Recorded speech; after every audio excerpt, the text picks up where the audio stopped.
Good afternoon and welcome back to MMPC 011.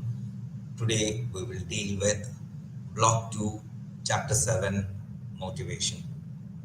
I have a question for you. Have you ever have you ever questioned yourself about your abilities? The response may be three. One is never, or sometimes, or always. If you responded with never, then the possibility is you have accepted yourself and are content with what you are. And if you have said never and you are happy about the grooming, the growing growth that you already possessed.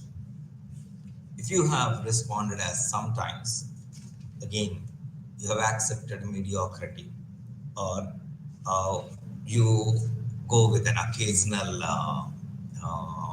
improvement of self and improvement of abilities.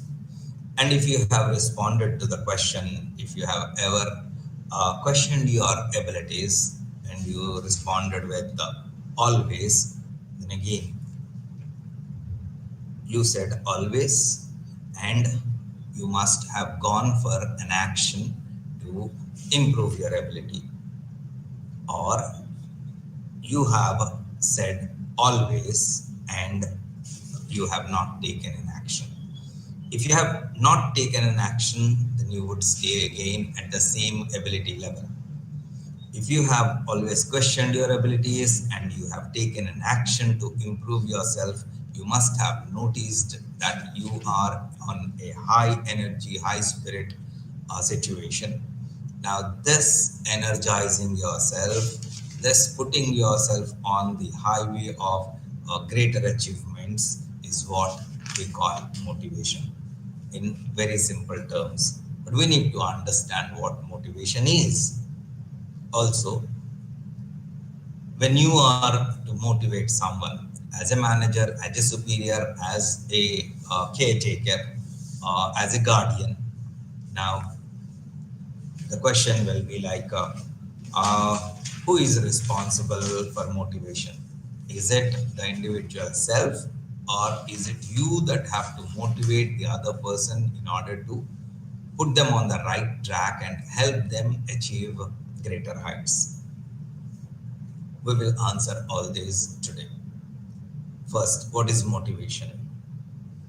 Motivation is the incitement or inducement, either by persuasion or stimulation or compulsion, to act or move in a desired manner in the interest of the individual or the larger group where the individual belongs to, wherein the individual should act in a disciplined, efficient, and productive manner. I'll repeat this.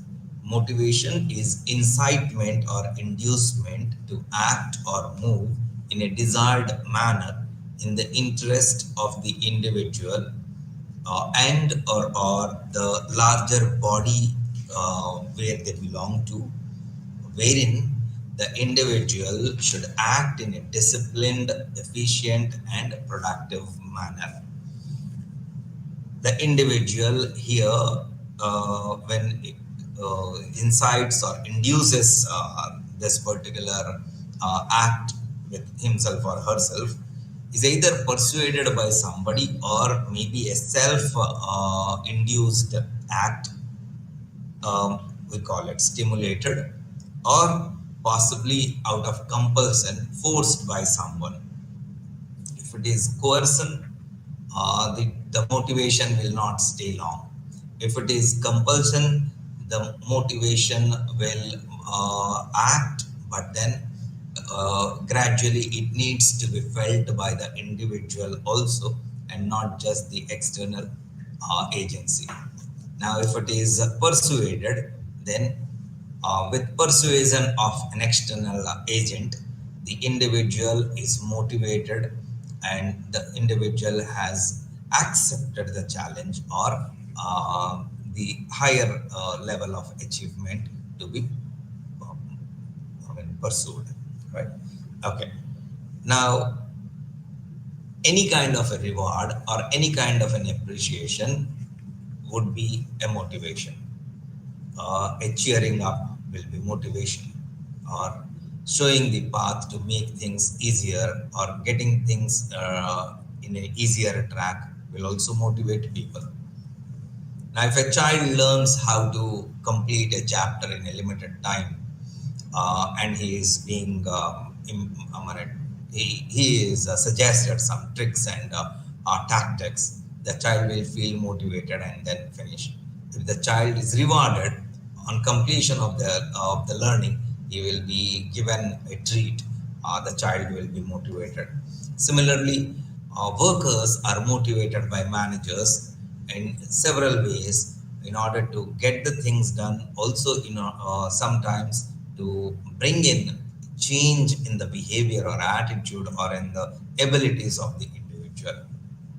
So, when we say a reward, when it is a financial reward, we call it an incentive. Then, is an incentive motivation or all motivation incentives? Well, an incentive certainly is a motivation, but every motivation need not be incentive. Incentives are provided for greater output, keeping the input same. Whereas motivation, when we motivate people, the inputs change. There may be additional inputs, or there possibly may be the inputs are improved in some way or the other. Now, for an individual, for their survival and growth, they need to perform better. And for better performance, they need to improve their skills and abilities. And to improve these skills and abilities, they require to inculcate some kind of a learning, training effort in order to improve. The effort will be in the form of practice or exercise. Uh, Now, this can be attained through education or training, or say some kind of a practical exposure or experience that is acquired, and they will improve their abilities. In order to do this by themselves, they need something called motivation.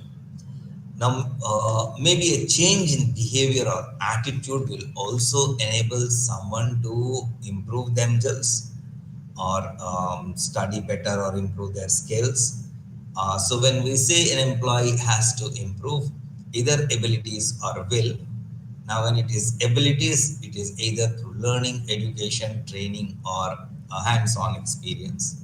If it is will, then it is a change of behavior or a change of attitude, or a change that motivates the person to perform better.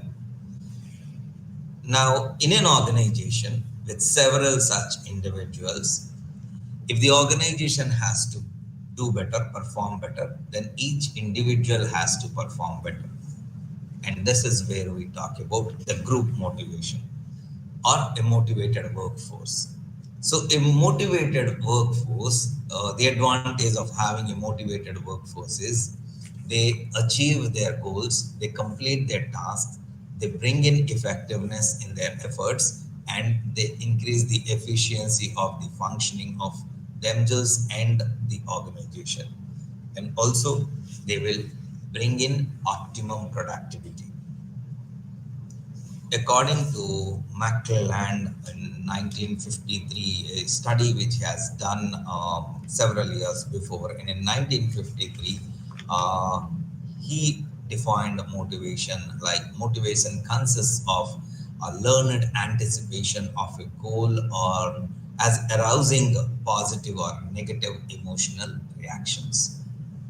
Now, based on the assumptions of Abraham Maslow, his assumption based on the internal motivation, Abraham Maslow conceptualized the five human needs on a hierarchical order. the physiological needs, then the safety needs, then the social needs, the self-esteem needs, and the self-actualization needs. The premise on which this model worked is like the underlying assumptions that we see here are the individual motivation depends on urgency and potency of the needs. Means if the when the lower end needs are satisfied, then the person moves on to higher end needs. That is why it is on a hierarchical pyramidal structure where the base is the physiological needs. That means an individual first aims to fulfill the physiological needs: food, clothing, shelter.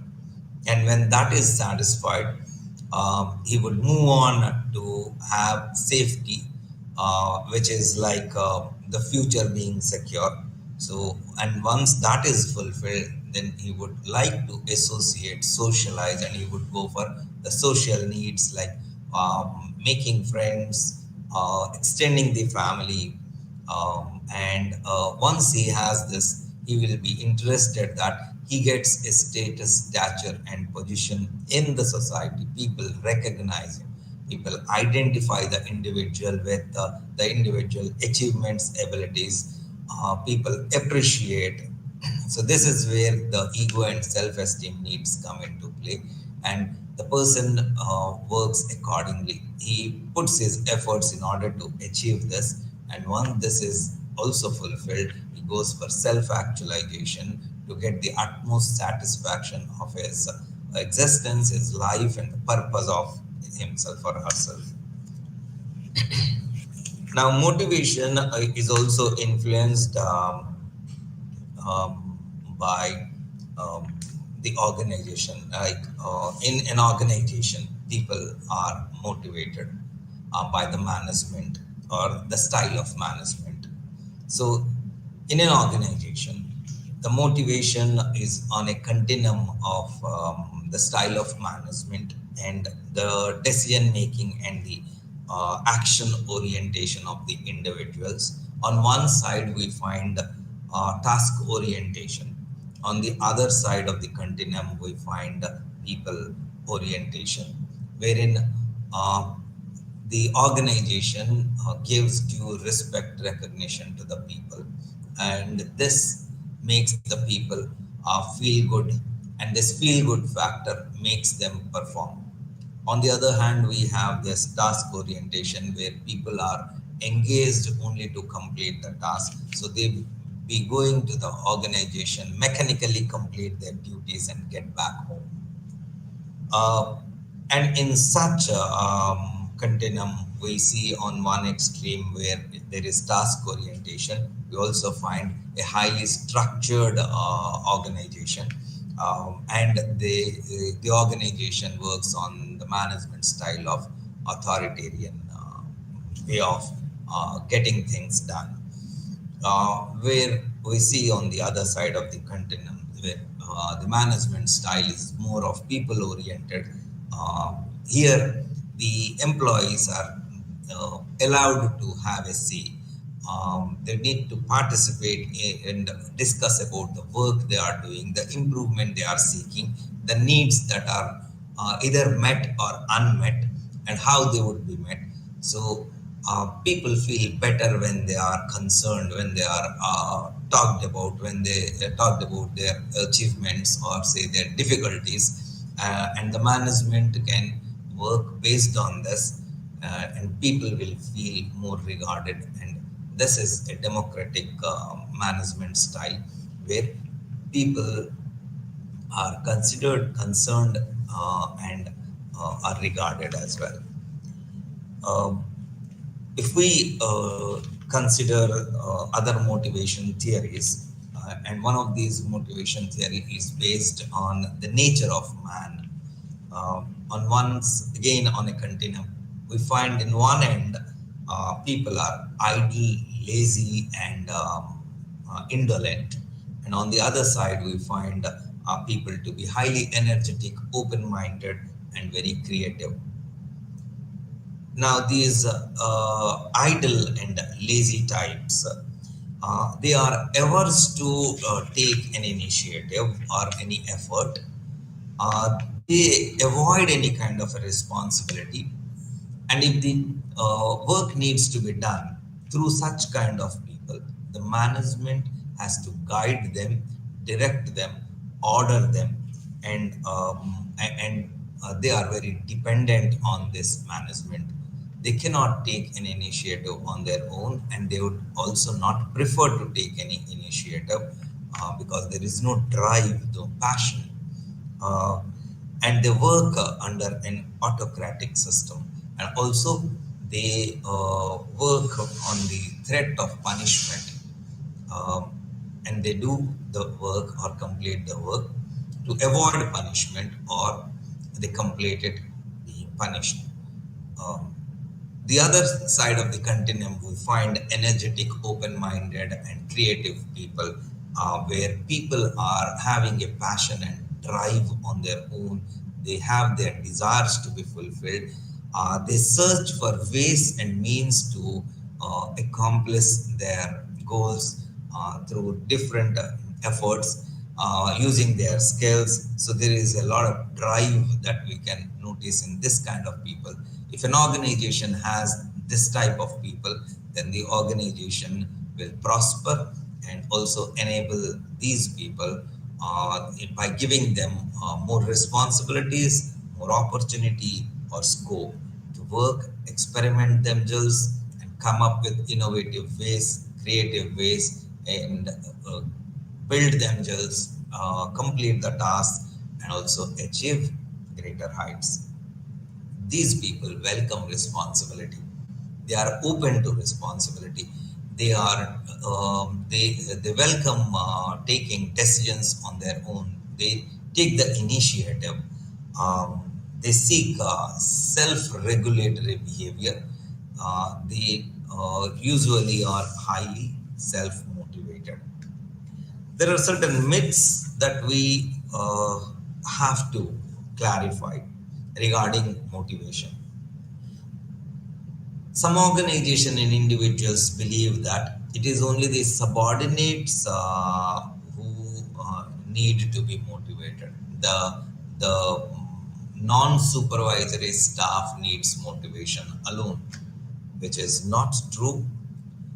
Even the top management requires motivation, and this is some kind of a top-down approach, we can say. Like, if the top management is highly motivated, and they can show, they can exhibit that kind of a spirit while working, having that drive, having that initiative, taking that step forward. The lower hierarchies consider them as models, like we have discussed 2 days back. How a model will be, how a role model will enable people to follow their footsteps, and makes it easier for them to learn. Motivation is something which needs to start from the top, and flowed down below through the middle management and the lower management and the workforce. And it's kind of a top-down approach, thereby creating a culture of being motivated, and working and producing better and in a more efficient manner day after day. Okay. The second myth is motivation and higher productivity are together. That means if a person is motivated, they will become highly productive. Not likely in every situation, particularly when an individual is part of a group, kind of union, wherein that they also have very highly motivated spirits. Now, such high motivation may make them make in as a group, may make them take negative steps, like conducting strikes or going against the management or making undue demands or say they may not have I mean they may not come up with anything productive. There is a likelihood that that kind of a motivation may give them negative energy and make them take unfavorable steps. So let us not be with an opinion that a very high motivation will make everyone productive.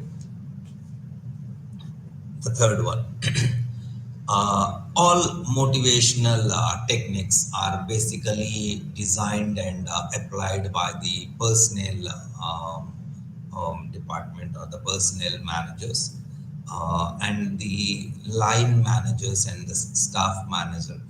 They execute it.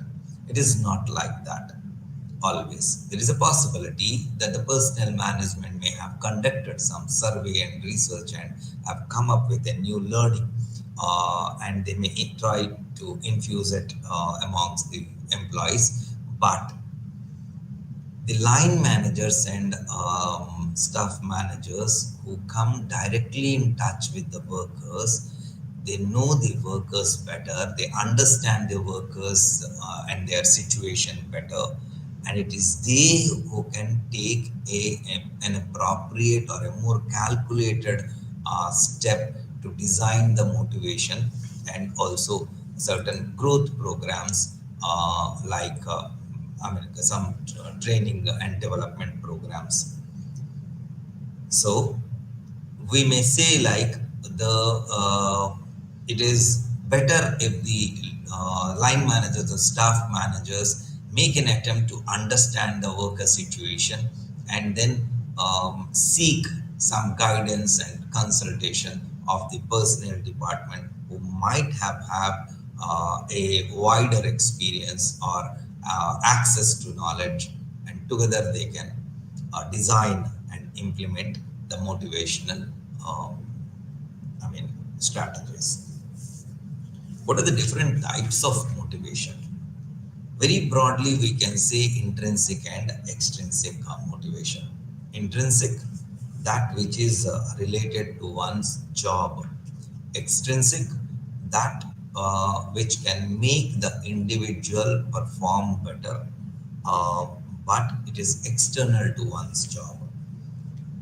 Um, when we have a skilled operator working on a machine, and this is one of its kind machines to give very effective or efficient production, then the person will be highly motivated having the opportunity to run such a machine. This is intrinsic. Now, the extrinsic motivation may be like getting to work on such a machine. If the person produces an optimal rate of production, then he would be given his salary. And any higher production he or she makes, he will be incentivized and rewarded accordingly. Okay, so now that is an external, extrinsic motivation, or maybe a word of appreciation from the superior or the senior, any other senior, about the way this person works and produces efficiently, performs efficiently, maybe with a zero defect and all. So that appreciation will make this individual worker focus more on his work and put much better efforts and never get dissatisfied with his work, even if it becomes a monotonous job. He has that onus on him that and the ability with him that he has been bringing up very effective products or services, and then he would continue doing that. He would continue performing better. Intrinsic motivation satisfies the creative instincts of an individual because it is their efforts and skill put to the maximum use. whereas extrinsic motivation is all about spending more time on the machine, spending more energy, and then producing higher, maybe working a few extra hours. Motivation is basically is a result of three factors: the individual, the organizational components, and the erogenous variables that we, the exogenous variables, right? Okay. Now, now these three as a combination determine the motivation of an individual worker. Now, what are these? What is this individual as a motivation? I mean, how does the individual determine the motivation? The individual's interest in some work, the individual's expertise, the individual's aims and goals, and the individual's objective of working, the individual's passion and interest to work, and the individual's values. All these define his level of motivation and what kind of further motivation is required. A manager, when they understands an individual's goal, uh, personal goal, and also the organizational goal, and how he or she wants to fit, what kind of an opportunity the individual wants to avail and groom oneself, the manager can decide accordingly what kind of a motivation will bring more productivity or efficiency or effectiveness from this individual worker. Organizational components. Now, the organizational structure can be highly motivational, like the kind of line of command and the span of control an individual gets, the authority or responsibility a person gets. Now, that becomes very motivational or motivates the individual. The technological systems, the kind of equipment they use, the kind of machinery they use, the kind of interactions they use. It may be like individual and the machinery, individual and the system, and individual and along with other individuals. How do they interact? Who do they interact with? The variety of interactions is all in the organization. Basically, the job role or the kind of facilities provided in the organization, that also determines. Now, these which we just discussed about the organization are the internal internal environment of the organization and the job, and a person in such situations either may be highly motivated or may be highly demotivated as well. Like some jobs are very monotonous. There might be least or no human interaction at all, where the job becomes boring. Now, it is demotivating to work in such kind of jobs, job roles. There might be certain jobs which are highly motivating with the type of interactions that are there, or the kind of machinery which we just discussed. A person handles, and that keeps a person encouraging. Say suppose a person was always interested in driving vehicles since childhood, and he gets a job related to transporting material, but then he's also educated. He doesn't want to be called as a driver per se. Now he works on at a plant, and he is the in charge of the warehouse and the logistics, and he uses various gadgets which ship the material from one place to other. And having got the interest in vehicles, Now he has the ability to drive and operate several kind of transporting vehicles, and to keep his, I mean, uh, fortunately, he must have got a job in a digitally advanced logistic company where sometimes the machines are even run by robots, and this person is highly excited to be in that job and doesn't feel bad being considered as a driver by some people. They say like, whatever, you are still a driver. Now, that doesn't matter to him this because the kind of vehicles he is operating gives him gratification and some status because he has the command on the various vehicles. Might be a very simple, silly example, but then that is explicable how an organizational component motivates an individual.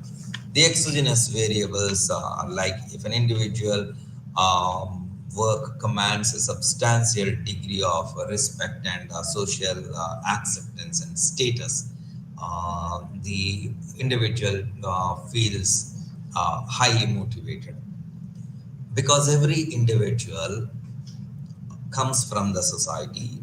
So when he goes to work, he is going from his home, from leaving his family.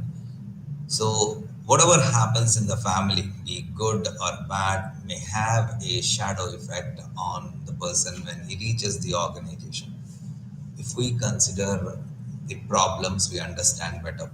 A person has got certain family and personal problems, issues running, and when he goes to his work, he still has that hangover, and this may affect his working.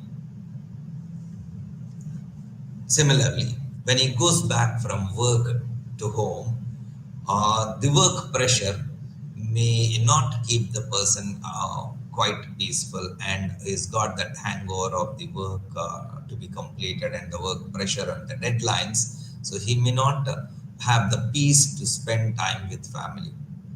Now, when we say exogenous variables, and the individual may be seeking a work in such a manner, a work of a kind wherein he might be having a social status and position, and his work and designation is well recognized in the society.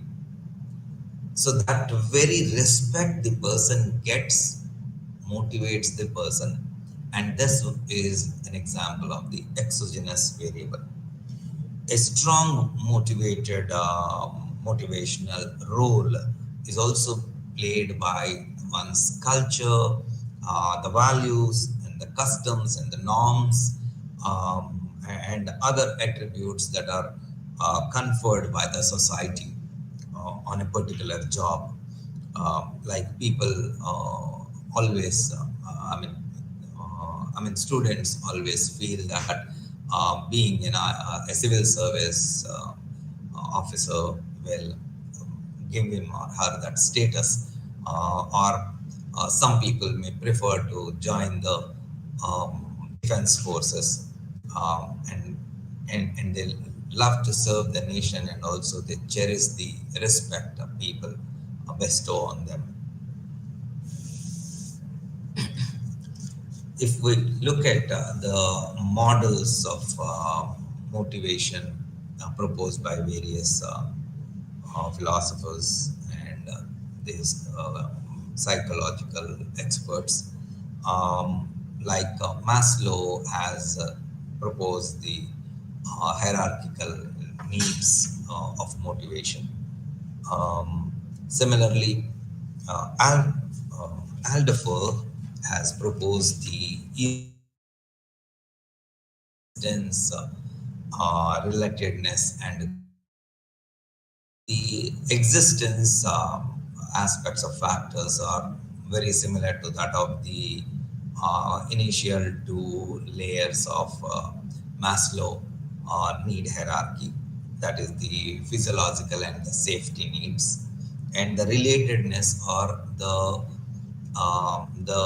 drive to be socially recognized, belong to people, or the need to be regarded is what is relatedness.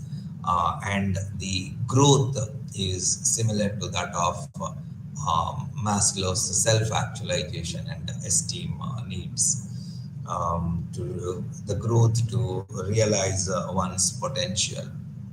Uh, Hertzberg's two-factor theory suggested about the hygiene or maintenance factors and the motivation factors. Herzberg had a different approach. He said there wouldn't be something like dissatisfaction and satisfaction. Rather, it is something like no dissatisfaction is something that also exists.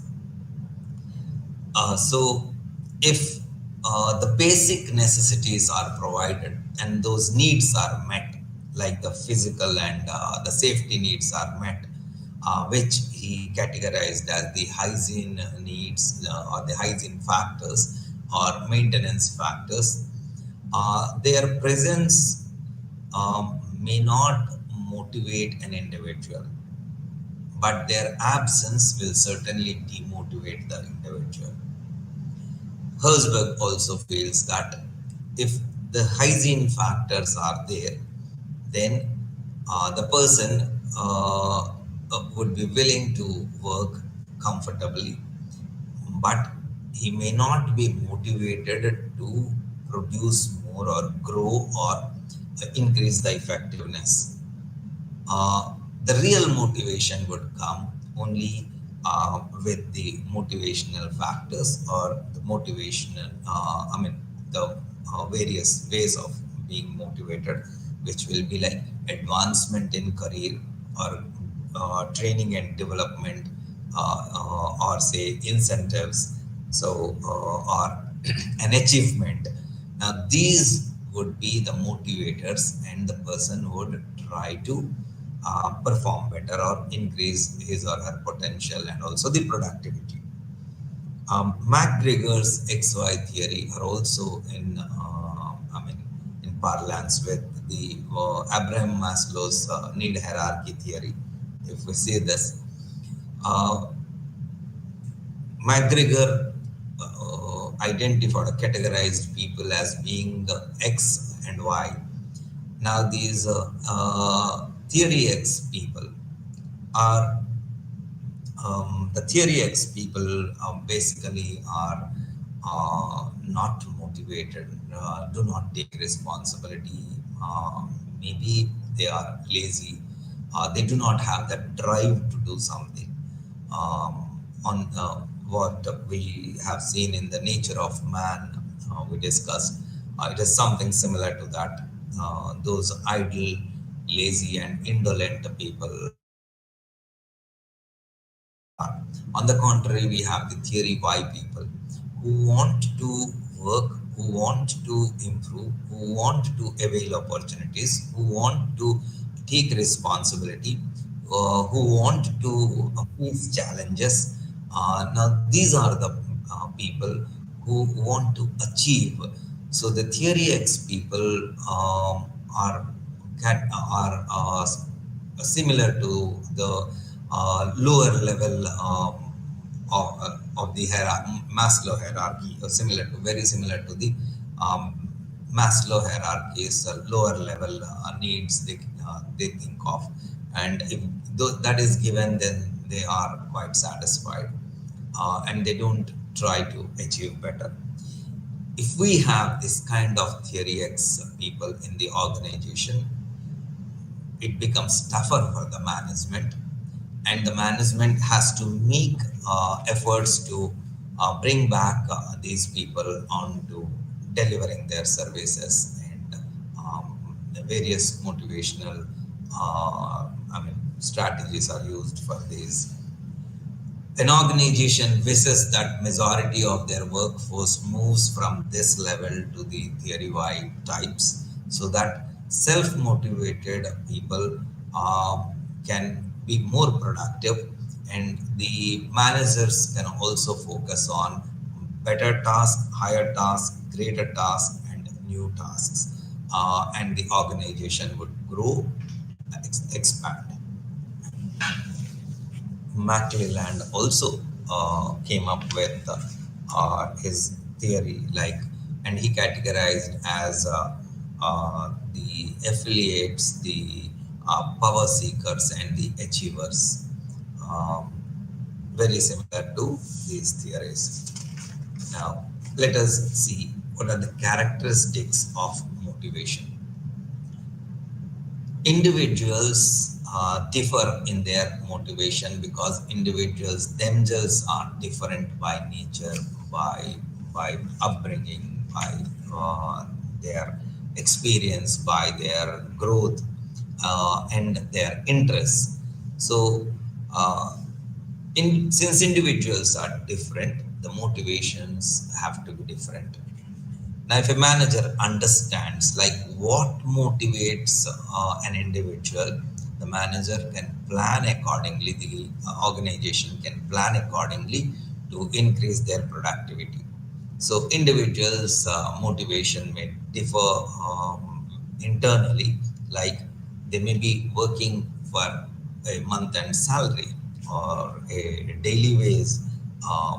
They must, or there is someone who wants to achieve greater. So they have a sense of achievement, and this sense of achievement, I mean, workers bearing the sense of achievement will certainly avail, I mean, opportunities to be motivated better. To say, suppose the management can offer them a training program. The management can offer them a reward or recognition, and particularly a recognition will attract these people a lot. Now, the socially driven people, or people who want to be recognized in the society, and they look for that affiliation with people. They may have more interest in the position, the job position, the job role. So this way, each individual varies from each other, and then they have different motivational levels as well. Management has to understand.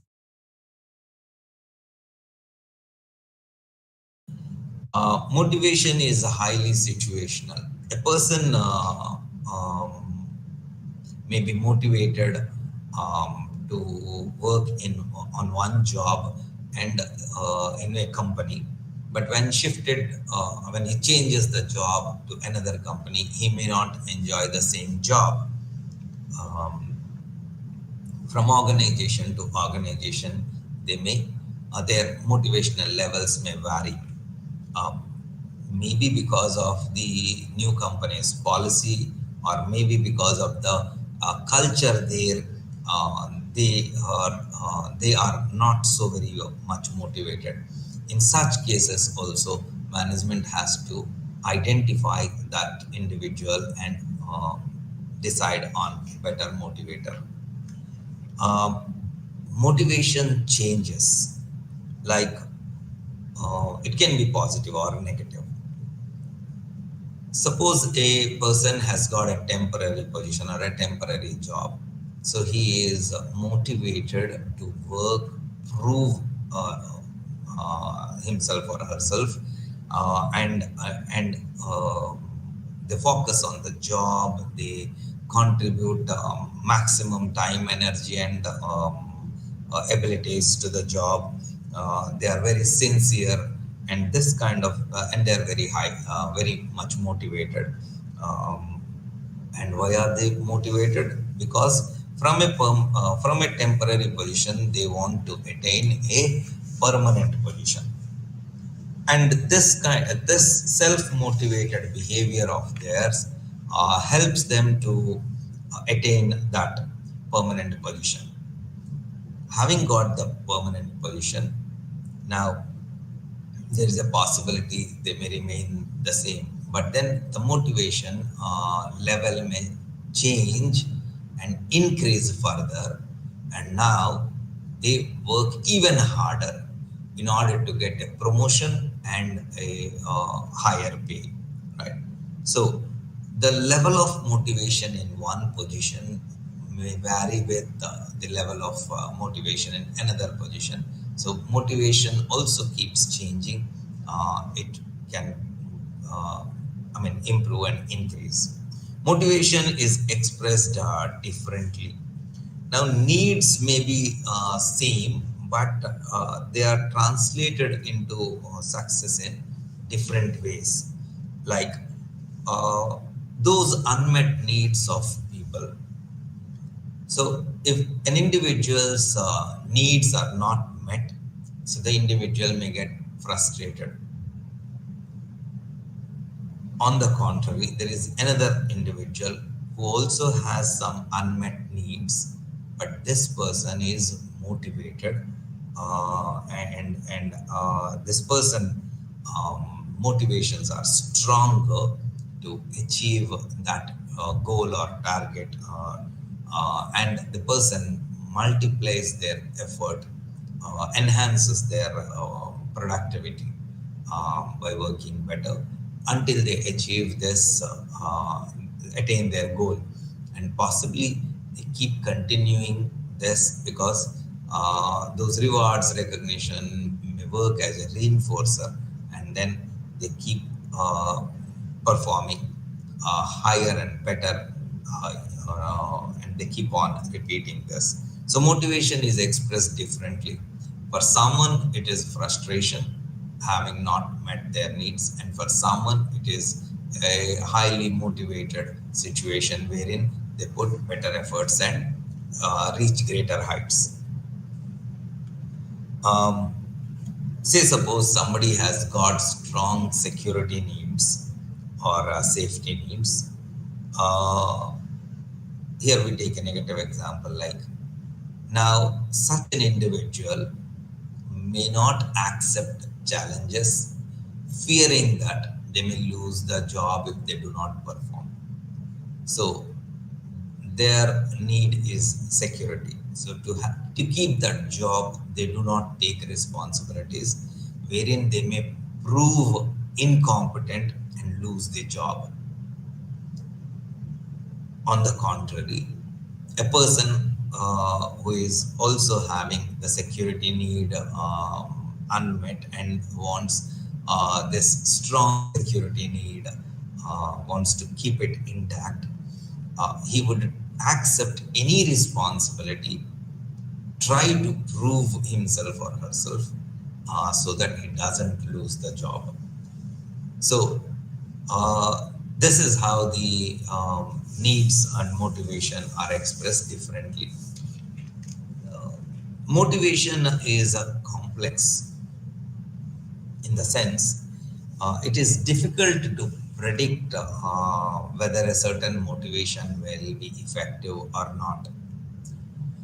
In one such situation, in a plant factory, in order to keep the site of the workers healthy, in order to make them feel comfortable in the workplace, the workers have been provided, the work conditions have been improved by using a certain blue-green light. When they use this, the impact on their eyes was soothing, and the male in the organization enhanced their productivity because they felt better and they worked longer hours, with longer hours focused, so their productivity improved. On the contrary, very surprisingly, the women's productivity came down. Why is it so? This is because in that green light, in that blue green light, when the women looked at each other, it wasn't appealing. It was looking ghastly, and they didn't like to be to appear that way. And this uh, this didn't appeal to the women, and and it affected their work. So the management had to rethink to keep such a light or not, though they have done it in the favor of the workers to improve the working conditions, but it did not, it rather demotivated the women. So motivation is complex. um, is motivation similar to morale? We cannot use these words interchangeably because they are not synonyms. But a group of people motivated can be said to have a high morale. So a motivated team a motivated team is said to have great or high morale to work with. So, how do we define morale then?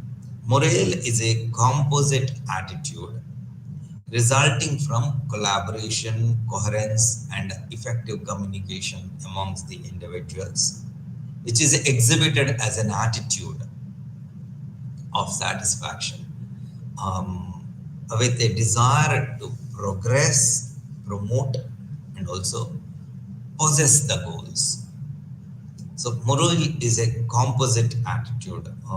That means the attitude of all the team members together, which results out of the collaboration of people coming together and having that coherence, that understanding between each other, aligning themselves towards the goals, and having an open communication amongst themselves, which brings them closer and gives them a spirit of belonging.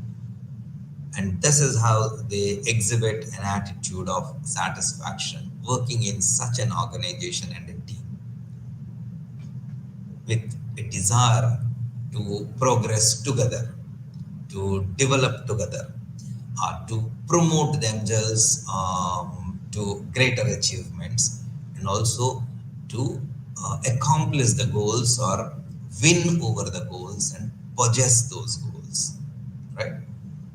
Okay. Now, what are the components of morale? So, togetherness, being together and working together, understanding and helping each other, right? And for this, they need and when they do this through communication, the communication also enables them to have a role clarity and a goal clarity. Now, this also helps people to know what is their contribution, what is their task, and when they complete their part of it, they are enabling the group to accomplish the goals in time, up to the expected or desired level, and meet the expectations of the management and the team and they themselves as individual contributors. The other component of morale is the collaboration and coordination. The coordination and collaboration is brought through communication. The role and responsibility at each level is to be given due importance and regard and respect, and in turn, the people in that position feel respected and regarded. Uh, and with that open communication and the participative approach amongst the workers and the management, they bring up a very supportive team and a very stimulative leadership.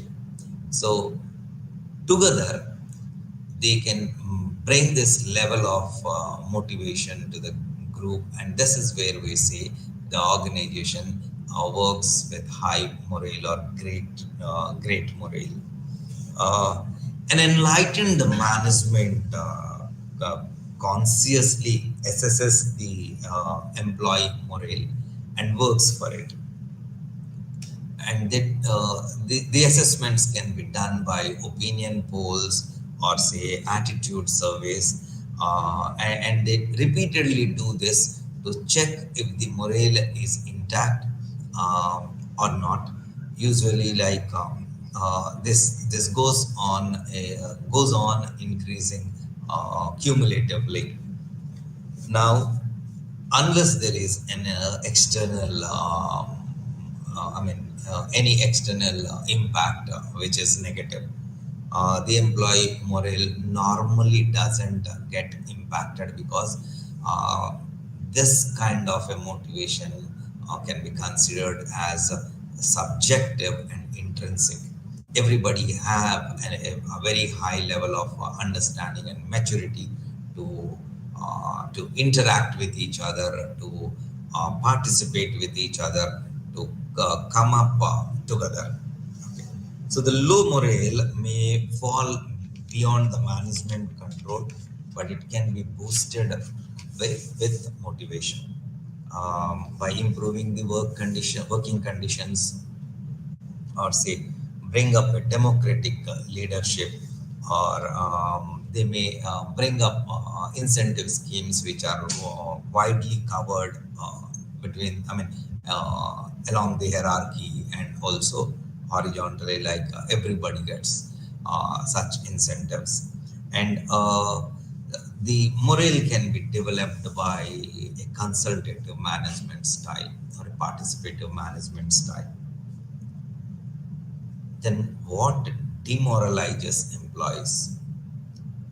Uh, Under assignment can demoralize employees.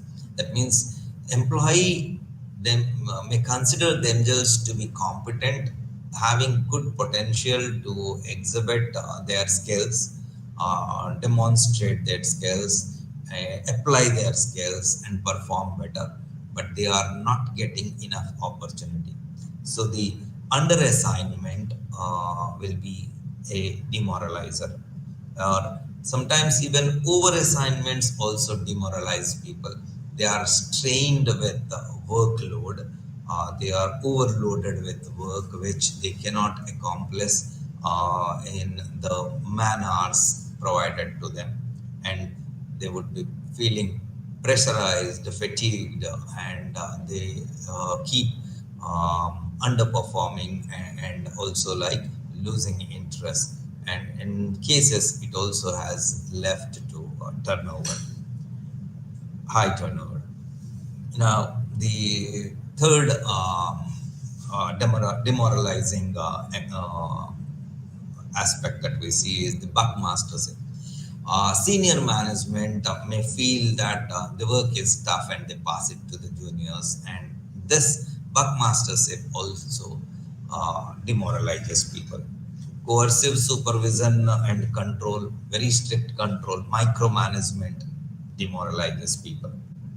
And also manipulative type of management demoralizes people, where there is a divide and rule policy, or undue grouping or forced grouping being done for vested interests of the management, or maybe like false promises by the management always demoralize the individual.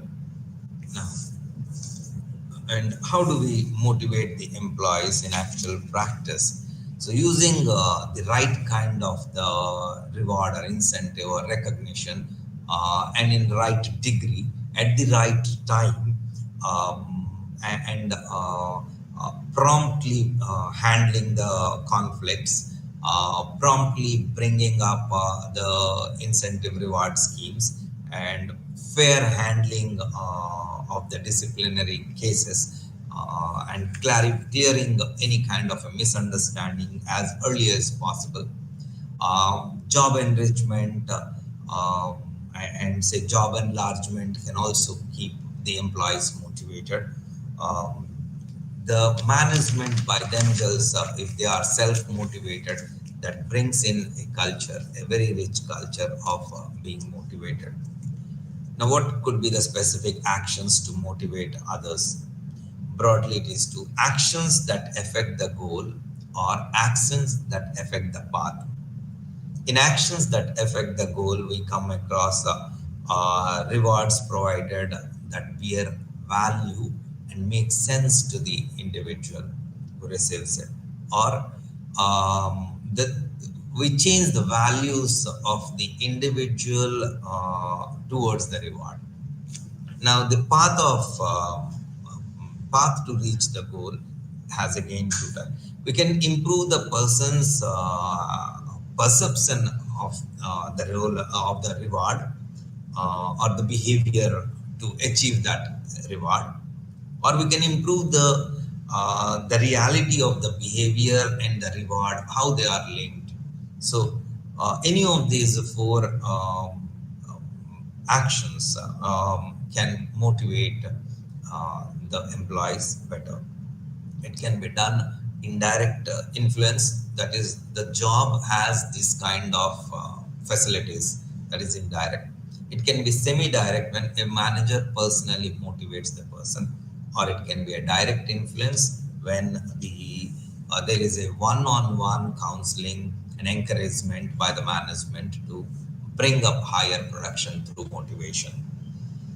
Um, that's all for the motivation and the various ways of motivating and how management can benefit through motivating people for higher productivity. Thank you.